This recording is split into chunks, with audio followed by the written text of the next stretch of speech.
Hi everyone, मैं हूं कौशिका और आप मुझे देख रहे हैं लर्न स्मार्ट विद अशोक वगैरह की क्लासेस से। आई होप आप सब अच्छे होंगे। तो आज के सेशन में हमने क्लास 12th के सेकंड चैप्टर को कंटिन्यू करना है एंड हमने ऑलरेडी आपके मेंस्ट्रुअल साइकिल तक कंप्लीट कर लिया है। आज हम देखेंगे किस तरह से स्पर्म एंड ओवम का फ्यूजन होता है, यानी फर्टिलाइजेशन किस तरह से होती है। ठीक है, चलो शुरू करते हैं। फर्टिलाइजेशन क्या है? फ्यूजन ऑफ sperm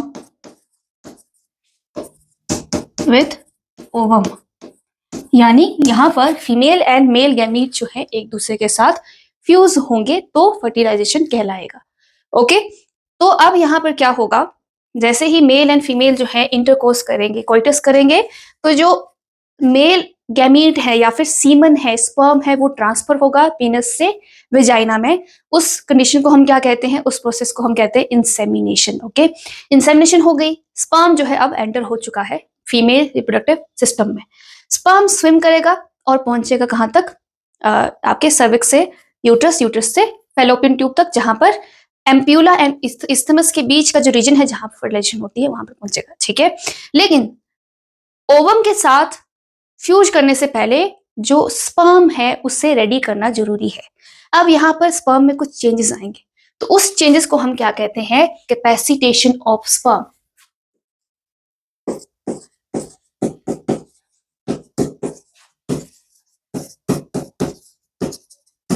यहां पर क्या होगा, अब हम स्पर्म को रेडी करेंगे फर्टिलाइजेशन के लिए, ताकि ये ओवम को फर्टाइल कर सके। अब ऐसा यहां पर क्या है कि स्पर्म रेडी नहीं है। देखो, जब हम सीमन की बात करते हैं तो सिर्फ स्पर्म में सीमन में सिर्फ स्पर्म नहीं होता है, उसमें सेमिनल प्लाज्मा होता है, प्रोटीन्स होते हैं ना। तो वो भी जो है अभी तक स्पर्म के साथ लगे हुए हैं। ठीक है, अभी वहां पे हैं वो, तो उसे क्लीन करना ही क्या है? Capacitation of sperm. ठीक है, यहाँ पर क्लीनिंग होगी स्पर्म के हेड की, ताकि वो रेडी हो जाए फर्टिलाइजेशन के लिए। ठीक है, तो यहाँ पर क्या होता है एक्चुअल में, अगर हम देखें तो कैपेसिटेशन में क्या होगा? रिमूवल होगा एक्स्ट्रा प्रोटीन या फिर कोलेस्ट्रॉल जो प्रेजेंट होते हैं स्पर्म के हेड पर या फिर स्पर्म के ऊपर, रिमूवल हो जाएगा एक्स्ट्रा प्रोटीन एंड कोलेस्ट्रॉल का। Removal of extra protein plus cholesterol.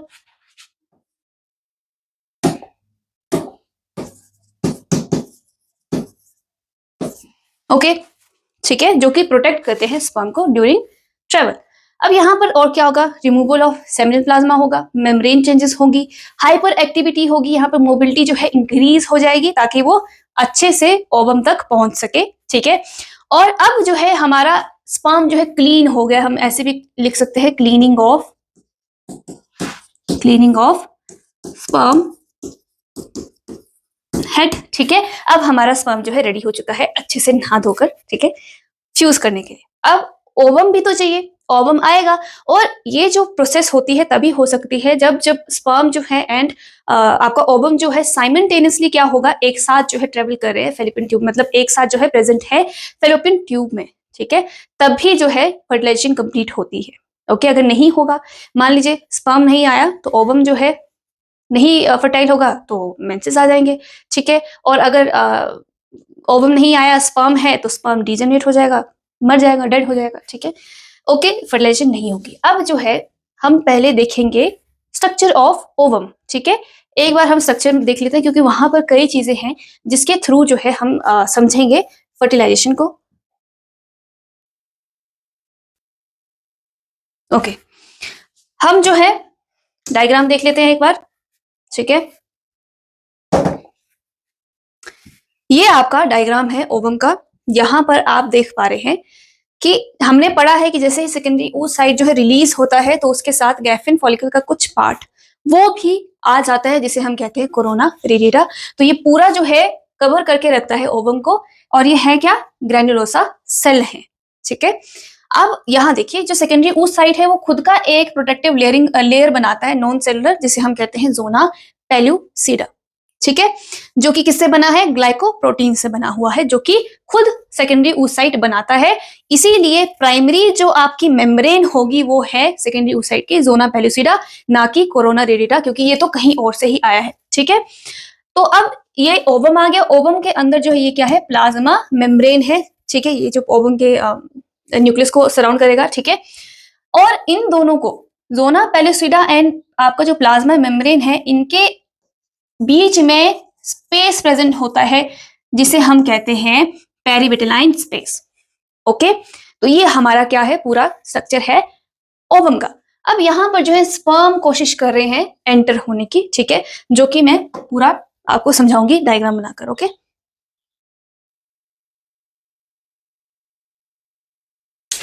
वहां पर मैं क्योंकि लिख नहीं पाऊंगी तो फिर मुझे पूरा डायग्राम ही बनाना पड़ेगा, ठीक है, दोबारा से। ये हमारा सेकेंडरी oocyte आ गया। सेकेंडरी oocyte को कवर करके रखता है क्या, जोना पेलुसिडा,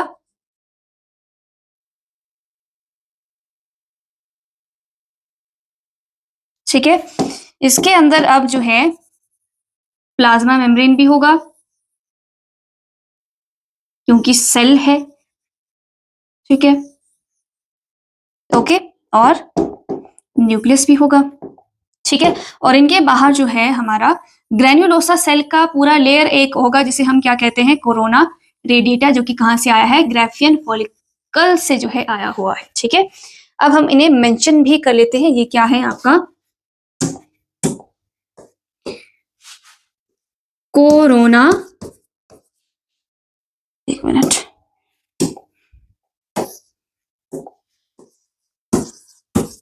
कोरोना रेडिएटा, ठीक है। ये जो कोरोना रेडिएटा है ना, ये सेल है, ठीक है।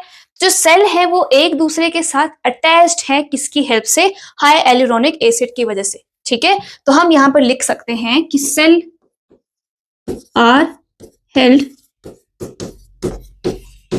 Together with high hyaluronic acid. Okay, तो ये कोरोना रेडिएटा आ गया। फिर उसके बाद हमारे पास क्या है, zona pellucida,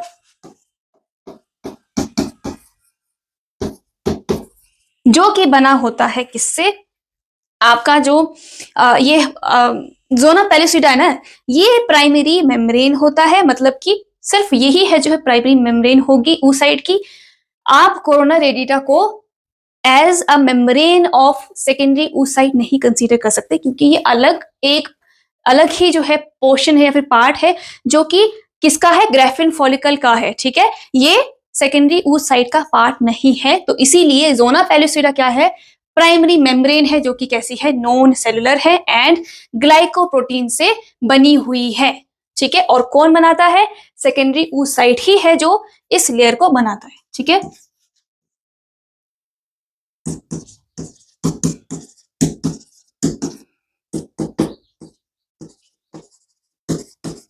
secondary membrane and non cellular, ठीक है। और इन दोनों के बीच का स्पेस है, इसे हम क्या कहते हैं, पेरिविटलाइन स्पेस,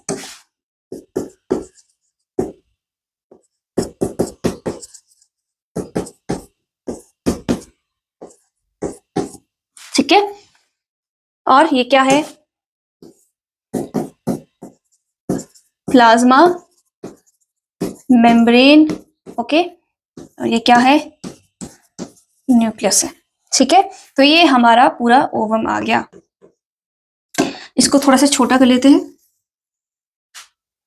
ताकि थोड़ी और जो है इंफॉर्मेशन यहां पर आ सके, ठीक है। ओके, इतना समझ आ गया आपको। अब जो है हमने एक पूरा ओवम देख लिया कि कौन सी चीज कहां पर प्रेजेंट है। अब अगर हम बात करें आपके स्पर्म की, कि जो है स्पर्म भी आ चुका है एंड ओवम जो है फेलोपियन ट्यूब में आ चुका है, अब दोनों में फ्यूजन होगी, तो स्पर्म जो है आपका मान लीजिए कि यहाँ पर आ गया है, तो अब इसे पेनिट्रेट करके जो है किस किस को, कोरोना रेडिएटा को और आपका जो जोना पेलुसिडा है, इन दोनों को पेनिट्रेट करके जो है अंदर जाना पड़ेगा, इन्हें जो है तोड़कर अंदर जाना पड़ेगा, ठीक है। तो अब यहाँ पर क्या होता है, जो जब हमने कैपेसिटेशन की थी स्पर्म की, तो उस टाइम पर एक्रोजोम जो हमारा है स्पर्म का, वो एक्टिवेट हो जाता है, वहां से एंजाइम्स निकलती है, और स्पर्म के पास जो है दो एंजाइम्स होती हैं, कौन कौन सी होगी,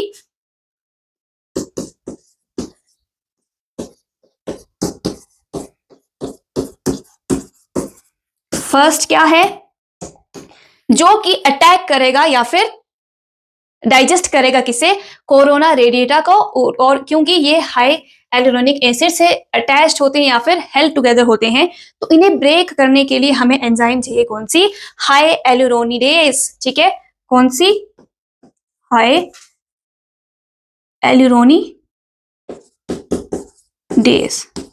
ओके, तो ये क्या करेगी, डाइजेस्ट कोरोना रेडिएटा।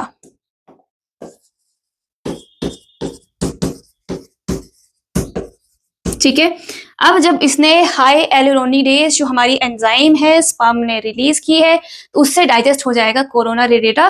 तो अब यहां से तो अंदर आ गया, लेकिन अभी जो है जोना पेलुसिडा भी तो प्रेजेंट है, तो जोना पेलुसिडा को भी ब्रेक करने के लिए एक और एंजाइम चाहिए। ठीक है, और वो एंजाइम होती है जिसका नाम क्या है, एक्रोजिन। ठीक है, दूसरी एंजाइम क्या आई हमारी, सेकंड आई एक्रोजिन। ठीक है, जो कि क्या करेगी, किसके ऊपर अटैक करेगी या फिर किसको जो है डाइजेस्ट करेगी, जोना पेलुसिडा को।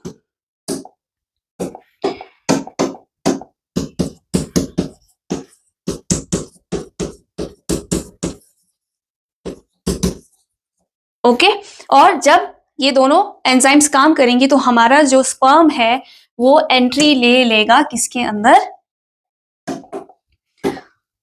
सेकेंडरी oocyte के अंदर या फिर ओवम के अंदर। ठीक है, इतना पता लग गया आपको। तो यहां पर जब ये कैपेसिटेशन हो रही थी स्पर्म की, तो इस टाइम पर अब आपके माइंड में ये भी एक चीज आनी चाहिए कि किस तरह से स्पर्म ने जो है ओवम या फिर ओवा को या फिर एग को, सेकेंडरी oocyte को किस तरह से रिकॉग्नाइज किया। ठीक है, तो यहां पर ना इस जगह पर प्रोटीन रिसेप्टर्स प्रेजेंट होते हैं। ठीक है, जो कि इसके ऊपर भी प्रेजेंट होंगे और वो एक दूसरे को क्या करते हैं, रिकॉग्नाइज करते हैं। ठीक है, तो इस तरह से अब जो है हमारा स्पर्म जो है एंटर हो चुका है किसके अंदर, ओवम के अंदर। ओके, अब जैसे ही इमीडिएटली जैसे ही एंट्री होगी स्पर्म की, ठीक है, अब अगर मिलियंस में जो है स्पर्म एक टाइम पर रिलीज हो रहे हैं, ठीक है, उनमें सिर्फ एक ही है जो फर्टिलाइजेशन करेगा। तो ये पॉसिबल करने के लिए अब जैसे ही स्पर्म अंदर पहुंच चुका है, तो स्पर्म का दूसरे जो स्पर्म्स है उनका आना बैन करना पड़ेगा। ठीक है, तो उसके लिए अब क्या होता है वो हम देखते हैं। दूसरे स्पर्म्स की एंट्री या फिर हम कह सकते हैं पॉलीस्पर्मी, जहां पर मल्टीपल स्पर्म्स जो हैं फ्यूज कर जाते हैं एक ओवम के साथ, जो कि काफी ज्यादा कंफ्यूजन क्रिएट करते हैं। ठीक है, चाहे जेनेटिक मटेरियल एक ही इंसान का होगा, लेकिन डिफरेंट मतलब मल्टीपल, मतलब अगर हम देखें तो जो ओवम है उसके पास एक ही फीमेल का जो है डाटा होगा, डीएनए होगा, लेकिन अगर मल्टीपल जो है वहां पर स्पर्म्स चले जाएंगे तो डबल वहां पर क्या हो जाएगा, डाटा हो जाएगा, सेम ही चीज आ जाएगी। तो वहां पर कंफ्यूजन क्रिएट हो जाती है और डेवलपमेंट नहीं होगी अच्छे से एम्ब्रियो की। ठीक है, तो उसी लिए एक अच्छी डेवलपमेंट के लिए सिर्फ एक ही स्पर्म जो है फर्टिलाइज होता है। उसको रोकने के लिए अब यहाँ पर क्या होगा, यहाँ पर कॉर्टिकल रिएक्शन होगा। किस तरह से होगा वो मैं आपको एक पिक्चर से दिखाती हूँ। ठीक है,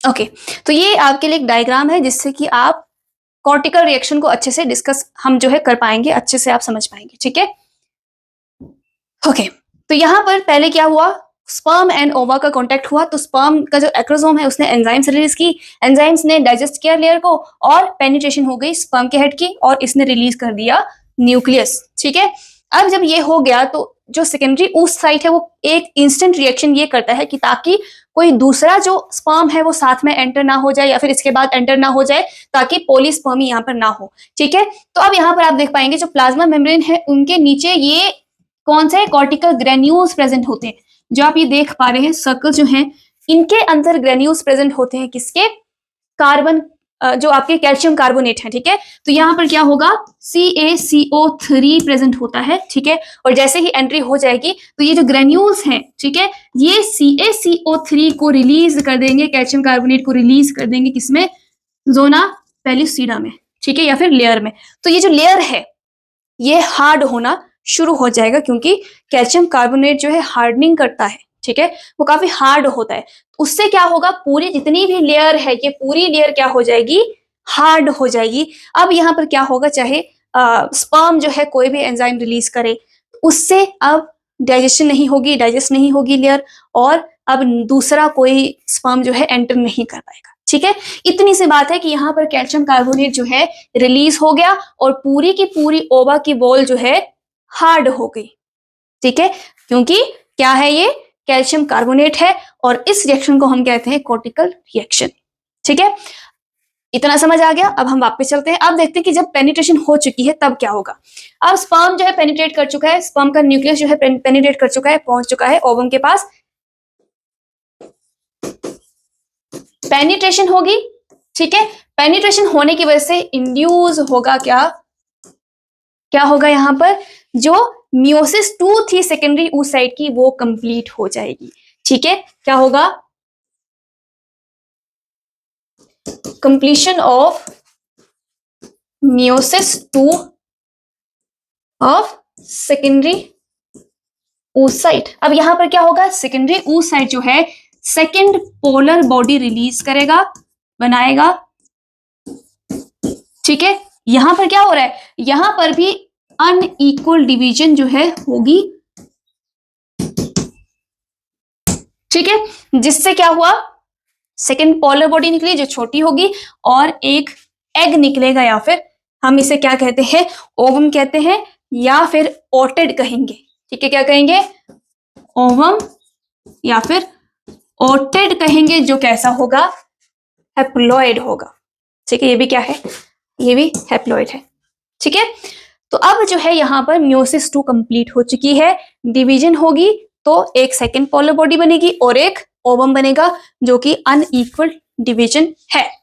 ठीक है, अब जो ओवम है प्लस स्पर्म, ओवम भी क्या है, हैप्लॉइड है, स्पर्म भी हैप्लॉइड है, फ्यूजन होगी, हमारे पास जाइगोट आ जाएगा, जो कि कैसा होता है, डिप्लॉइड होता है।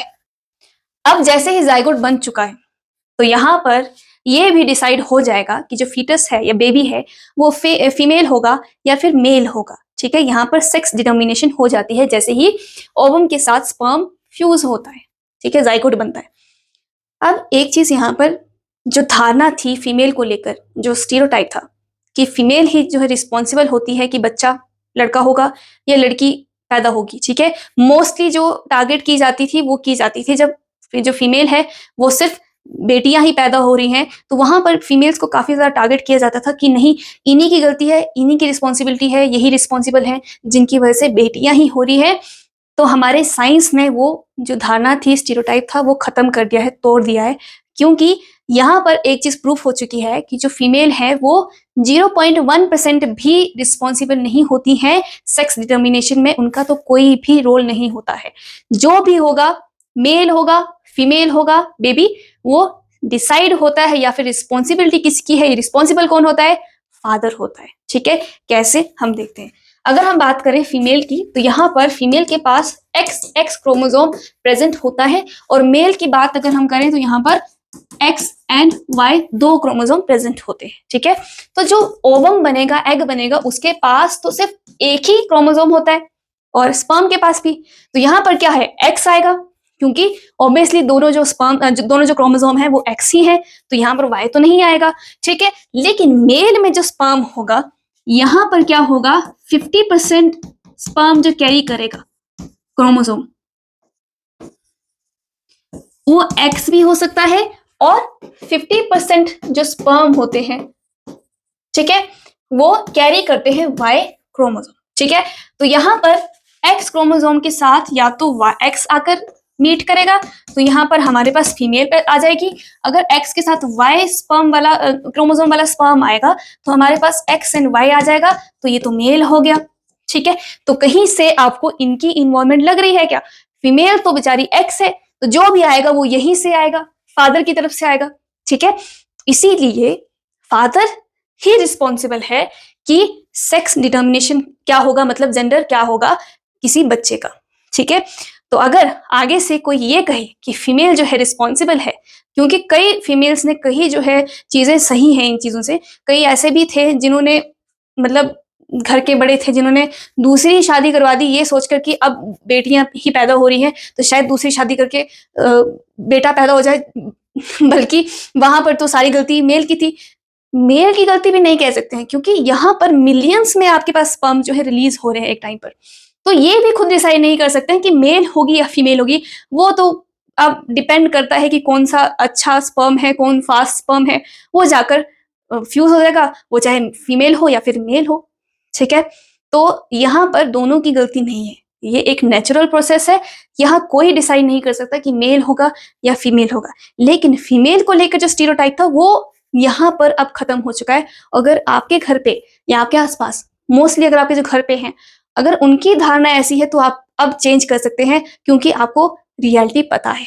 ठीक है, तो ये काफी बहुत बड़ी बात है। यहां से एक चीज प्रूफ हो जाती है कि फीमेल की कोई इन्वॉल्वमेंट नहीं है। आफ्टर फर्टिलाइजेशन क्या होगा, जो जाइगोट है वो जैसे जैसे यूट्रस की तरफ इम्प्लांटेशन के लिए आएगा, ठीक है, तो उसमें जो है माइटोसिस होना शुरू हो जाएगा, माइटोटिक डिवीजन होना शुरू हो जाएगा, जिसकी वजह से क्लीवेज होना, मतलब कि रैपिड डिवीजन वहां पर होती है, जिससे कि दो सेल जो हैं क्या होगा, 4 में डिवाइड हो जाएंगे। ठीक है, 4 से 8 में हो जाएंगे। ठीक है, और इस तरह से 8 से 16 यहाँ पर डॉटर सेल्स बनना शुरू हो जाती है। ठीक है, मैं आपको एक डायग्राम दिखाती हूँ। ठीक है, देखो, ओके, यहाँ पर मैं आपको डायग्राम दिखा देती हूँ। ठीक है,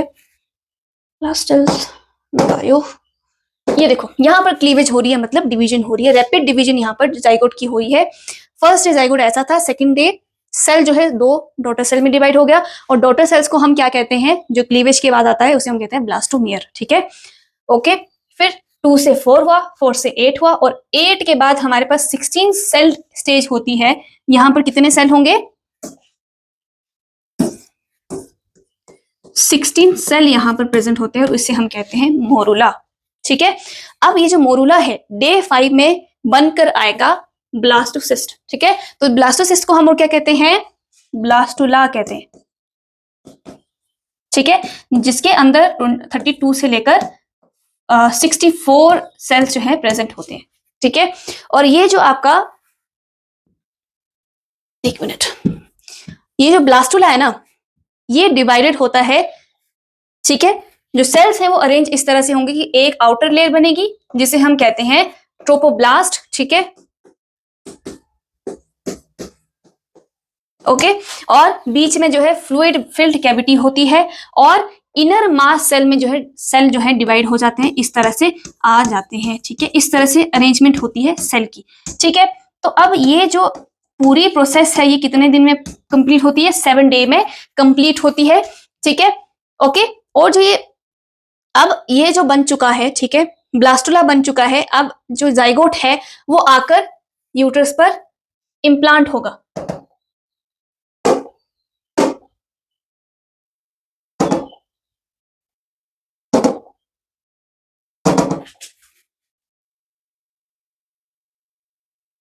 यहां पर सॉलिड जो है बॉल बन चुका है सेल का। ठीक है, यहां देखो, ओके, ये मोरुला बना, मोरुला के बाद ब्लास्टोसिस्ट बना, जिसके अंदर कैविटी भी है, ट्रोपोब्लास्ट भी है, एंड इनर सेल जो है प्रेजेंट होते हैं। ओके, अब इनका काम क्या है, देखो, ये जो एक तो अब यहां पर, यहां से शुरू हुआ, यहां तक आया। ठीक है, और इन दी एंड जब हमारे पास ब्लास्टोसिस्ट बन गया तो ये इम्प्लांटेशन कर लेगा किस तरह से, जो यूट्रस की वॉल है, ठीक है, वो यहां से कवर कर लेगी इसे, और इम्प्लांटेशन हो जाएगी किसकी, जाइगोट की। ठीक है, अब देखो, ये स्ट्रक्चर हमारा ये वाला है, तो ये जो ट्रोपोब्लास्ट है जो बाहर की लेयर होगी, ठीक है, मैं यहां पर बनाती हूं। ठीक है,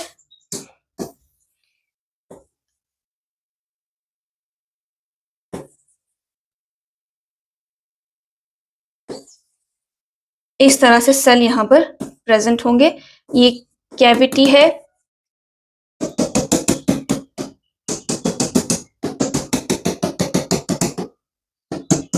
तो तो इनका काम कैसे होगा, ठीक है, क्योंकि यही एम्ब्रियो डेवलपमेंट अब यहाँ से शुरू हो जाएगी, ठीक है। तो ये क्या है, फ्लूइड फिल्ड कैविटी है, ठीक है। ये क्या है, ट्रोफोप्लास्ट है, ठीक है। और ये क्या है, इनर सेल्स हैं, ठीक है, इनर सेल मास है, ठीक है। तो जो ट्रोपोब्लास्ट है बच्चों, ये प्लेसेंटा बनाने में हेल्प करता है, ठीक है। क्या काम है इसका, कि ये जो प्लेसेंटा है वो उसे बनाएगा और अटैचमेंट करेगा किसके साथ, यूट्रस के साथ, ठीक है। Give rise to placenta and attachment to uterus, ठीक है। तो ये किसका काम आ गया, ट्रोपोब्लास्ट का। लेकिन जो इनर सेल मास है, यही है जो क्या करेगा, डेवलप करेगा या फिर डेवलप हो जाएगा एम्ब्रियो में,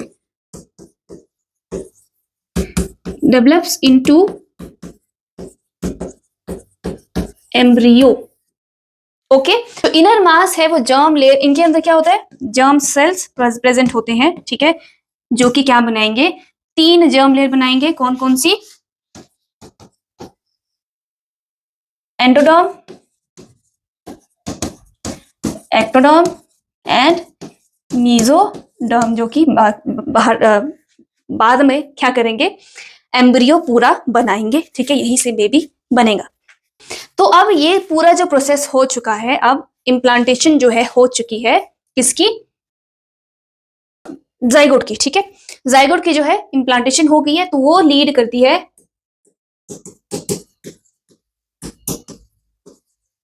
इस पूरे प्रोसेस में जाइगोट का साइज नहीं बढ़ता है, ठीक है, सेल ही डिवाइड हो रहे हैं, ठीक है। Implantation of zygote leads to pregnancy, ठीक है। लेकिन ये प्रेगनेंसी है, ये कैसे हम जो है आइडेंटिफाई करते हैं फीमेल में, तो जो ट्रोपोब्लास्ट बनाता है, ठीक है, तो यहां पर ये रिलीज करता है क्या, आपका ह्यूमन क्रॉनिक गोनाडोट्रोफिन, ठीक है। क्या रिलीज करेगा, ह्यूमन क्रॉनिक गोनाडोट्रोफिक, इसको ऐसे लिखेंगे हम, ह्यूमन क्रॉनिक गोनाडोट्रोफिन, ठीक है, जिसके ट्रेसेस जो हैं यूरिन में आते हैं, ठीक है। और जब फीमेल जो है जैसे कि कोई किट, प्रेगनेंसी किट यूज करती है, उसके ऊपर पी करती है, तो जो यूरिन है वो उसके अंदर अगर HCG प्रेजेंट है, तो वहां पर जो है लाइंस आना शुरू हो जाती है, जो कि कंफर्म करता है कि फीमेल जो है प्रेग्नेंट है, ठीक है। तो ये जो रिलीज हुआ है, इसी की वजह से हम प्रेगनेंसी का पता करते हैं, ठीक है। और इस जो टेस्ट होता है इसे हम कहते हैं ग्रेविंडेक्स टेस्ट, ठीक है। क्या कहेंगे, ग्रेविंडेक्स टेस्ट, ओके। और इस तरह से हमें पता लग जाता है कि फीमेल जो है प्रेग्नेंट है, ठीक है।